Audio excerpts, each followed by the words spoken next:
Sige. Kasi hindi ko alam yung daan. Yan lang rin. Papas. Ayusin lang natin yan. So diretso lang yan, sir. Oo, dito lang. So ito na guys, papasok na kami sa isang liblib na sementeryo. Dito sa, anong barangay ito, sir? Ole?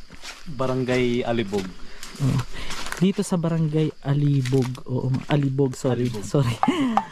Kasi first time ko rito sa Occidental Mindoro.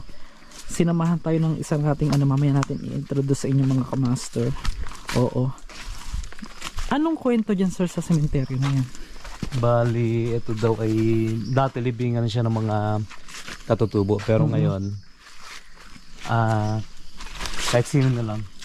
Sige, go ahead, sir. Ano, kahit sino? Kahit Pwede yung, ano yung sinasabi mo kanina? dati libingan siya ng mga katutubo. Pangkaraniwan. Pero ngayon, kahit sino pwede na.